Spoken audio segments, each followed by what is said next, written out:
Listen, y'all, I live for days like today. I really do.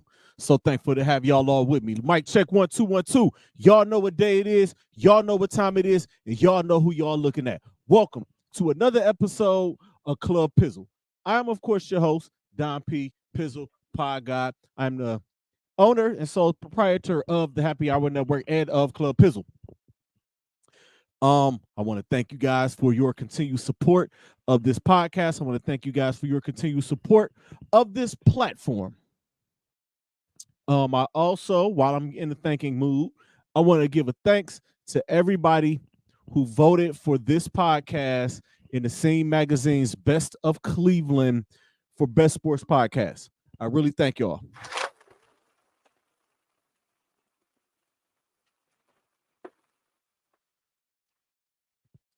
I greatly appreciate it, man. Thank y'all for putting y'all votes in. Thank y'all for even getting me nominated. Scene Magazine is still a big deal here in Cleveland, Ohio, and I am lucky and fortunate enough to get my little podcast that I do from my basement on that ballot to get voted upon and hopefully get more eyes on me as I go along. Now, as you see this week, I made a few changes to my social media.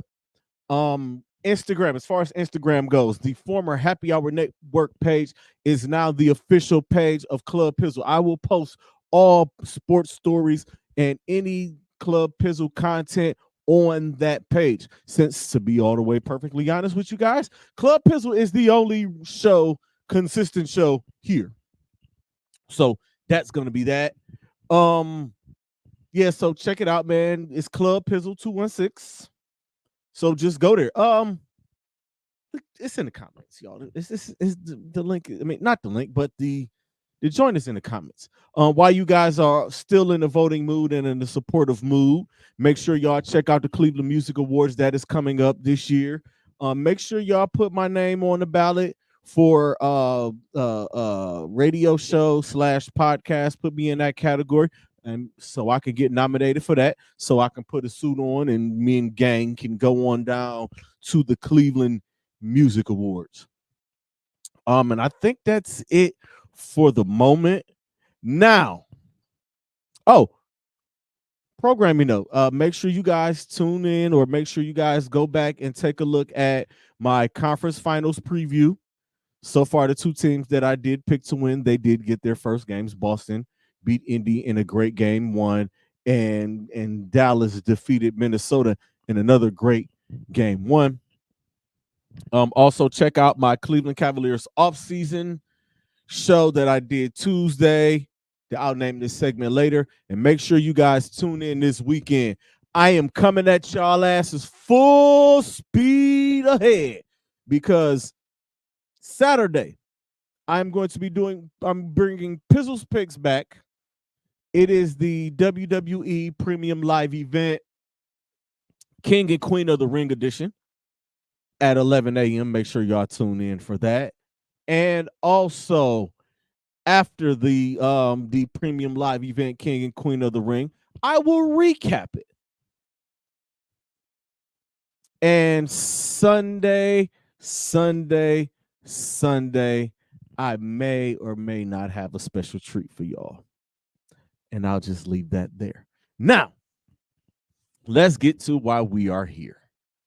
Y'all already know how the pod gods work.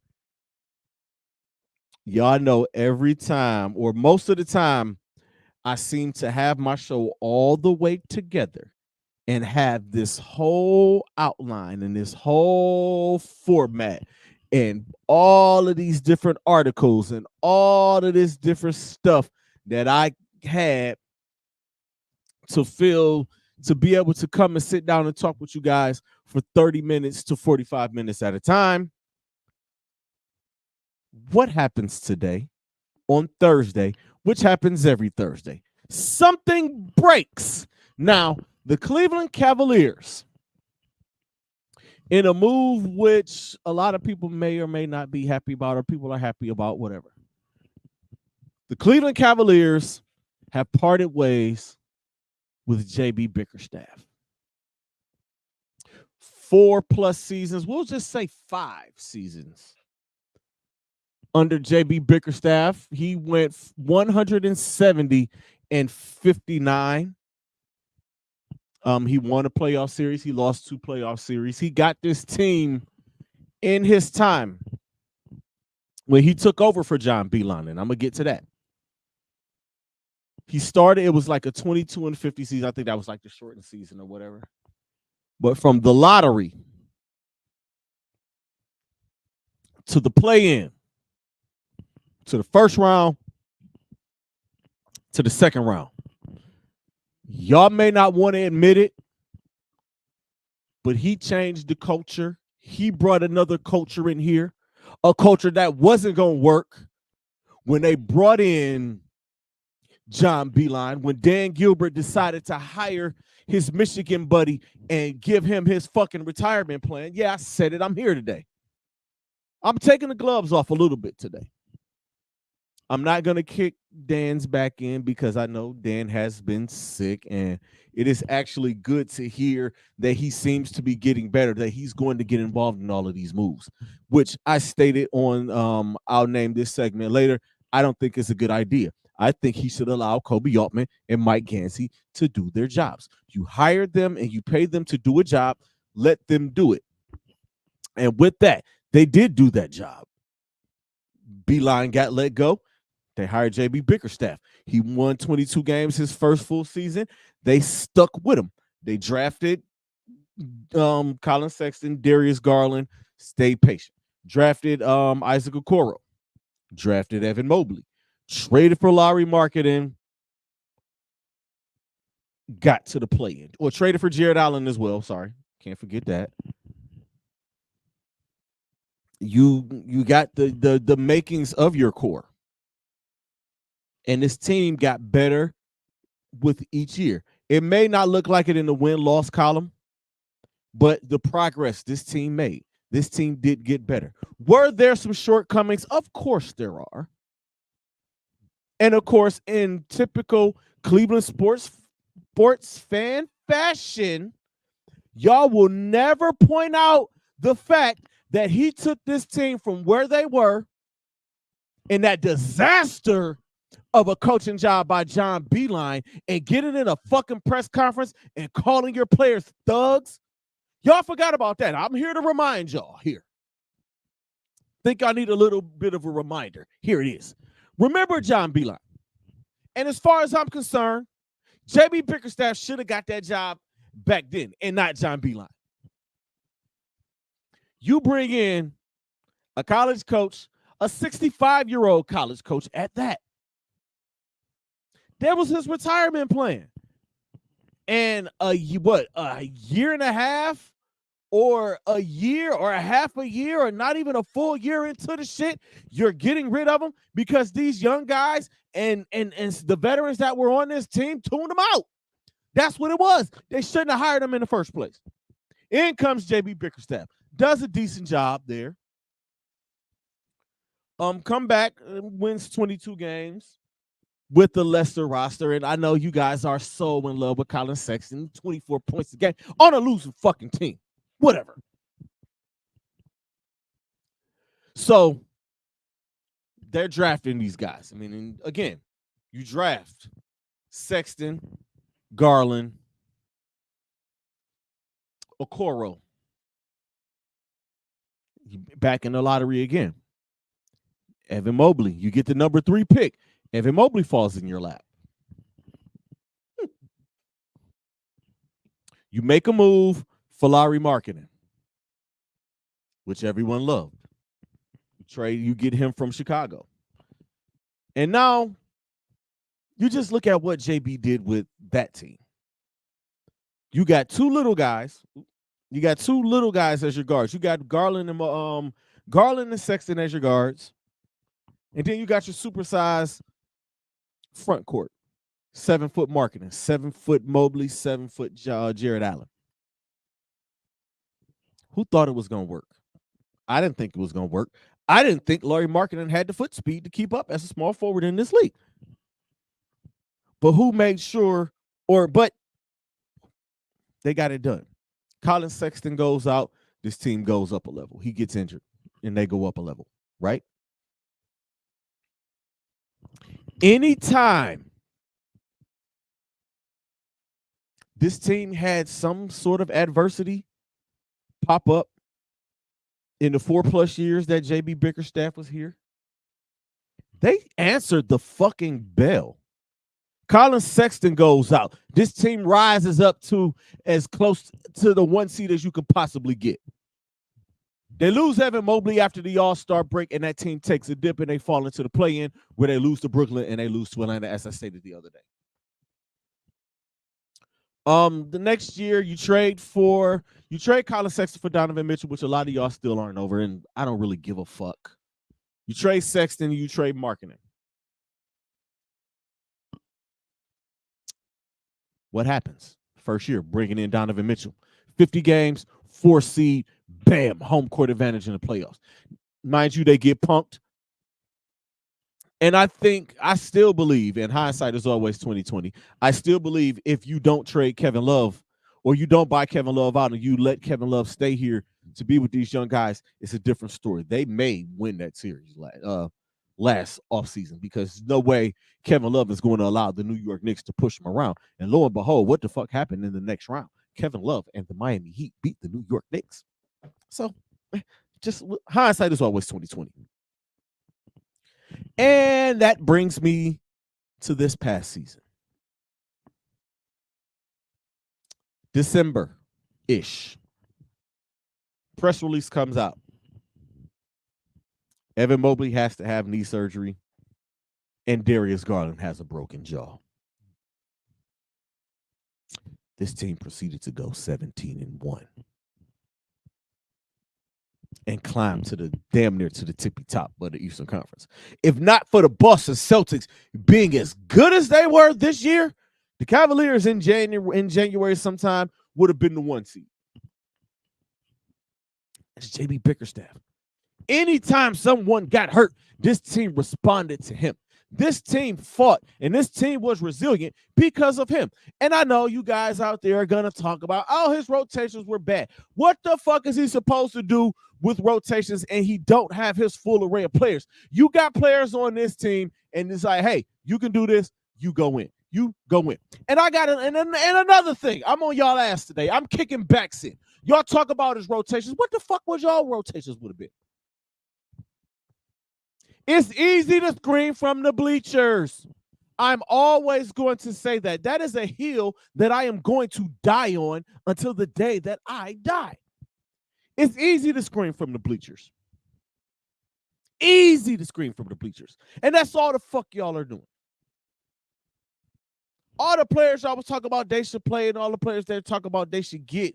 I just listen to y'all and I read some of y'all comments and I be like, what the fuck are y'all talking about? It makes me crazy. So I have to take my own advice. If it don't apply, let it fly and scroll on by. And I scroll by. But I say that. And I'm gonna be classy here. As a Cleveland Cavaliers fan, I am someone who now I have a season ticket package with them going into next year. So whether JB is going to be here next year, and now that he's not, I'm locked in for next season anyway. Mr. John Blair Bickerstaff, thank you.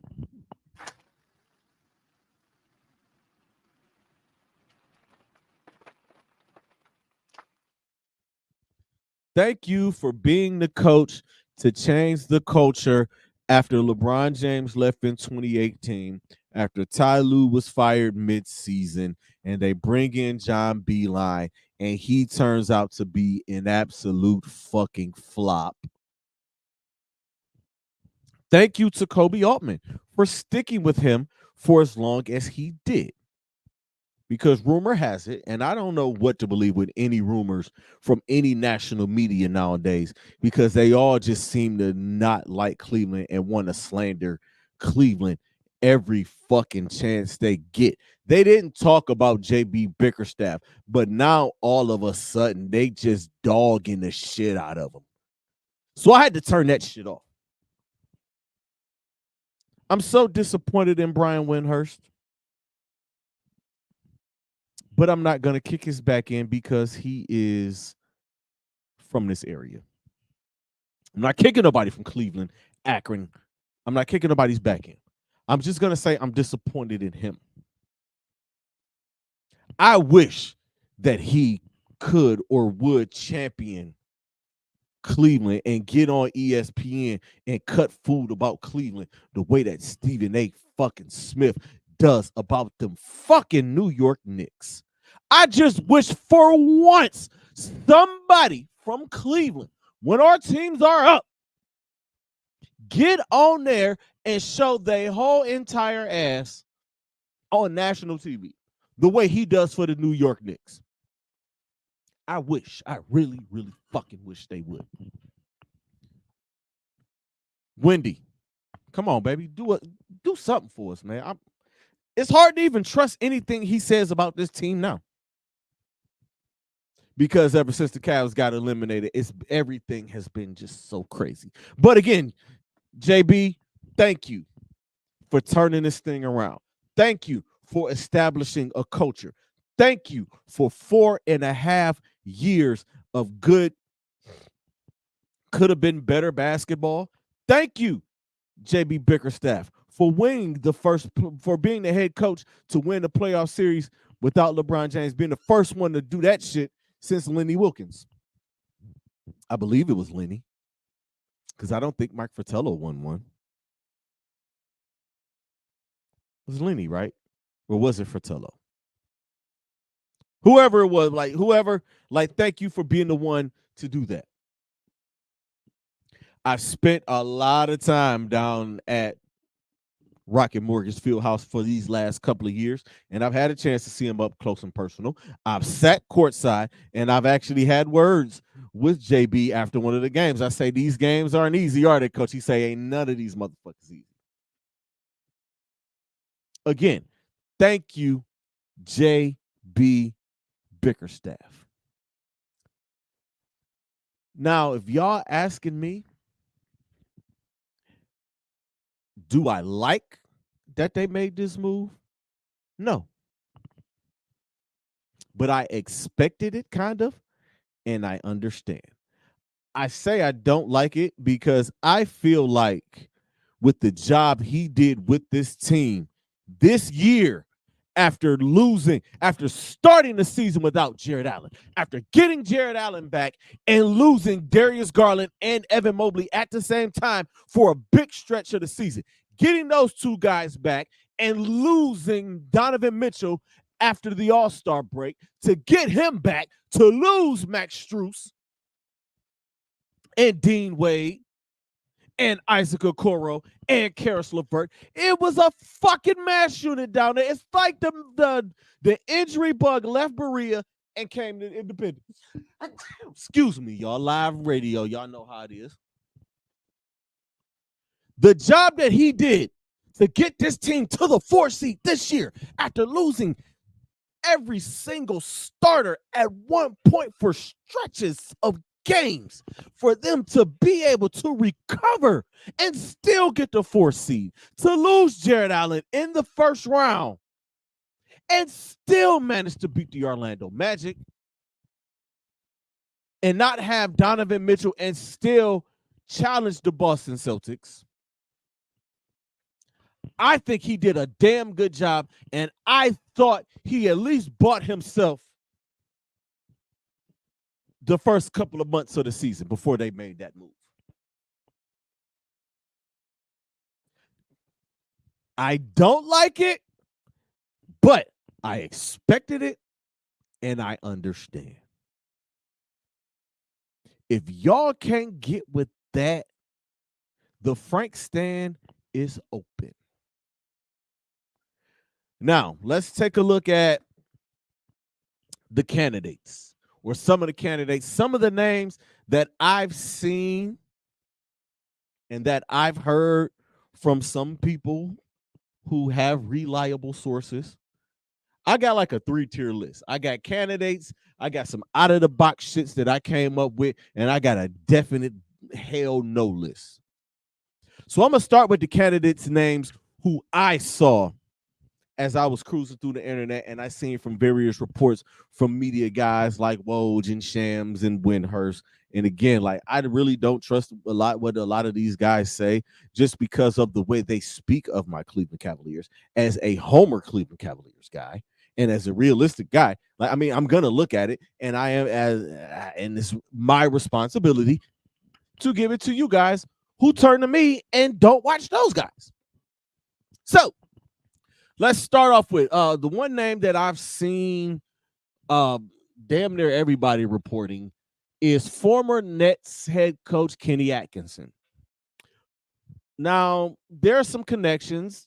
Karis LeVert, Jared Allen was with him while he was in Brooklyn. He actually did a pretty good job in Brooklyn. In spite of like not having Kyrie and going into the bubble, and that team made the playoffs. I think he got a raw deal when they brought in those other guys and they fired him and they brought Steve Nash in. But Kenny Atkinson, decent coach. Better than JB? I mean, that remains to be seen. James Borrego, former head coach of the Charlotte Hornets. He is an assistant, I believe, either in New Orleans or Golden State somewhere. But he was the head coach of the Charlotte Hornets, and I'm going to give every sound the abso-fucking-lutely not. He got this team to the play-in, and that was it. That was it. That was it. Why his name is even as I don't know. I just don't know. Frank Vogel's name has been coming up, and this is the name on the list that Cleveland Cavaliers fans know. This is a name on the list I'm going to say look out for, just for the simple fact that Dan Gilbert is a part of this process. If he is as big a part of this process as we think he is, he's going to look for the name guy, the big name guy who has an NBA championship under his belt. Frank Vogel coached in Indiana. He coached those teams that went up against the Heatles, the Paul George, Lance Stevenson bunch, Roy Hibbert. That was a good bunch. Just couldn't get over the hump. He got fired from there. He ended up with the Los Angeles Lakers, and he coached in the bubble, won a championship, got bounced in the first round, didn't make the playoffs, and got fired. And got fired 1 year after one season with the Phoenix Suns, because he couldn't get no higher than the 7 seed or the 6 seed. I'm saying no to Vogel because if you can't win with Kevin Durant, Devin Booker, and Bradley Beal, the fuck is he going to do in Cleveland? Now, I know that is the attractive name. That is the one that you fans know out there, right? Y'all know him. So y'all going to say, yeah, Frank fucking Vogel. Woo! That's how y'all operate. But again, turn around, face me. Don't turn your back or I will kick it. Dave Yeager. He is an assistant in Milwaukee. This is the hot name. This is one of the hot names that I got from someone who knows someone that is a reliable source. That Dave Yeager he may be the top candidate. Him and Kenny Atkinson may be the top candidates. He's an assistant in Milwaukee, but before he was there, Doc Rivers got him from Cleveland because he was here and served as a consultant for J.B. Bickerstaff at the beginning of the 2023-2024 season. He just left Cleveland. He literally just left Cleveland in January, February, when Doc Rivers got the Milwaukee Bucks job. Micah Nori is the next candidate. That's another name that I saw. He is the Minnesota Timberwolves top assistant. He's been subbed for Chris Finch and has done a great job as the bench boss while Chris Finch comes back and slowly gets himself back from his knee injury. So those are candidates. Out of the box names, these are names that I came up with. They're probably long shots at best. I'm going to start with JJ Redick. We all know what Mind the Game is. That is JJ Redick's job interview, not only for the Los Angeles Lakers, but for any team that decides that they want to hire him as a head coach. He could be it. Would Kobe Altman give him an interview? I don't see why not. If y'all watch Mind the Game, then y'all can see what a basketball mind JJ Redick has. Hey, wouldn't y'all just love it that him and Doc Rivers are in the same division coaching against each other? I mean, I'm just saying, but just throw it out there. Clippers assistant Sam Cassell. He's an assistant. He's been a candidate for a long time. Sam Cassell eventually will get a job. I hear that there are not a lot of people that are high on him. At least in Cleveland, they aren't. But eventually someone's going to give him an opportunity. I firmly believe that.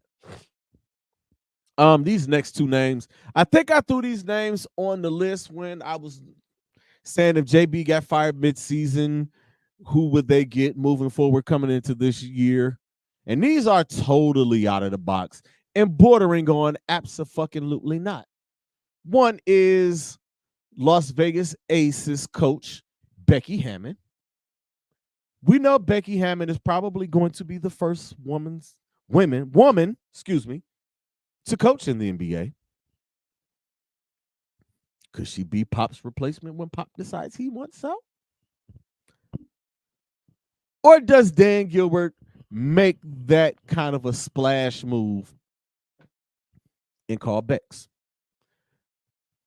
And the other out of the box, bordering on absolutely not, is South Carolina Lady Gamecocks head coach Dawn Staley. Now, I think Dawn Staley has a better shot at becoming a head coach in the WNBA again, or she's going to coach out the rest of her career as the head coach of the South Carolina Lady Gamecocks. Now, the definite knows, y'all gonna know all of these names. We'll start from the bottom. Adrian Griffin, absolutely not. Even though great record, they fired him probably for the same reasons that the Cavs got rid of JB. Rotations were bad, and the Bucks defense was bad. Even though, in his defense, you can't trade your best defensive guy or your best perimeter defender you can't trade defense for offense and expect for your defense to stay in the top 10.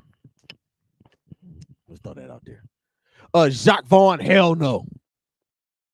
Jacques did a decent job in Brooklyn, but he got a bunch of guys play the same positions, just like the Cavaliers have 2 point guards and 2 centers in their lineup with a 6'5" tweener in there. That is going to have to be fixed. I do have little issue with that, and I did speak about that on the previous broadcast. Steve Nash, no.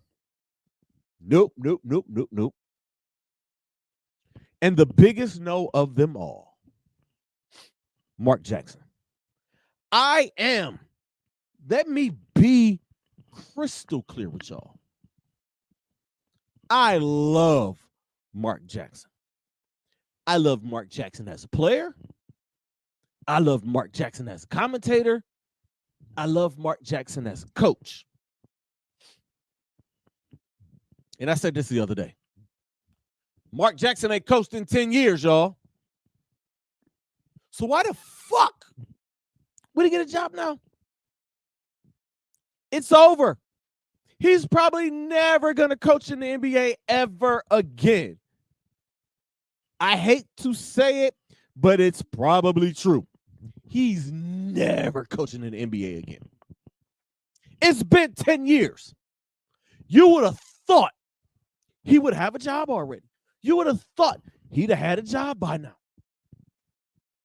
He could have got the job back in 2019 when the Cavs needed a coach.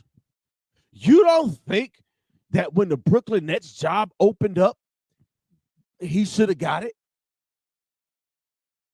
When they had KD, Kyrie, and Harden? You don't think that the New York Knicks wouldn't want to bring the prodigal son home to the team that he was drafted by and played for and helped get to the playoffs twice instead of giving it that time fucking Thibodeau? You don't think the Los Angeles Lakers would have wanted to bring in Mark Jackson or the Los Angeles Clippers or the Milwaukee Bucks or any team that has been in contention and on the cusp for the last decade? So why the fuck, after 10 years, do you think that Mark Jackson would get a job in the NBA? And again, I love Mark Jackson. I would love to have Mark Jackson be the head coach of the Cleveland Cavaliers. I would have loved if they would have made that move back in 2019 when they fired Ty Lue and when they brought in and when Larry Drew took over after they let him go. I would have loved for Mark Jackson to get the job then. But why didn't he? Why didn't he get the job? Somebody tell me. And you can throw in any college coach. I don't give a fuck who it is. Rick Pitino, Jay Wright, fucking Tubby Smith, Jim Boeheim. Tom Izzo. Don't give me no college coaches. I don't want Danny Hurley. Fuck no. Kevin Ollie. No. No college coaches. No college coaches whatsoever. No. No. This is a win now team that needs a coach that can get them further than what JB did. And as far as I'm concerned, JB Bickerstaff did a fantastic job. He got them as far as he was going to get them. He got them to the playoffs. I have a word from you, and let me shout out my man Chris Cargile for this little take. Y'all bitch and are glad that JB Bickerstaff is gone. But let's remember, we had Mike Brown, David Blatt, and Byron fucking Scott.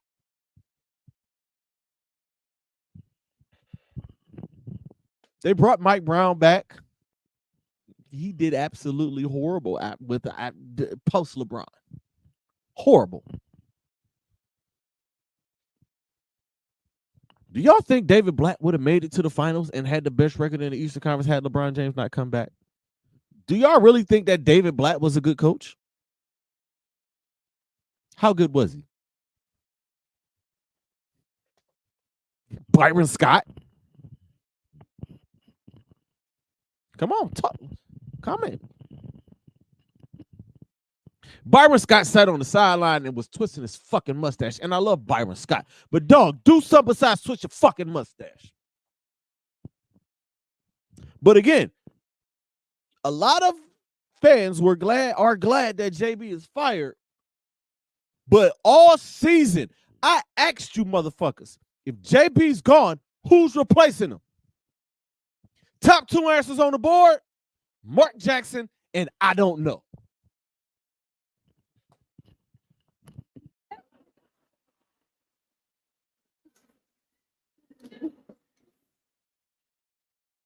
With that said, y'all, I'm gonna get out of here.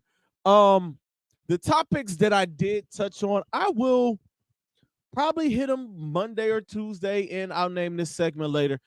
I had an idea where I thought I was gonna come here today and talk about the new NBA contracts, the new TV contracts. Could that possibly be the ending of Inside the NBA?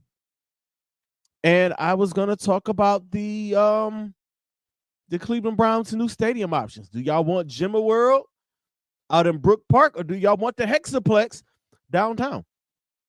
But I will touch on those next week. I still have all of the information and all of that shit. So that is something I will share for you. That will be next week's. I'll name this segment later. Thank you guys for tuning in to another episode of Club Pizzle. I greatly appreciate it. Again, thank y'all for voting for Me Scene Magazine. June 5th, I find out if I bring it home. Y'all know what it is, man. Always protect your peace, protect your energy. The message is more important than the messenger. And creators, be great. Stay positive, because negative energy is trash. Until Saturday, peace.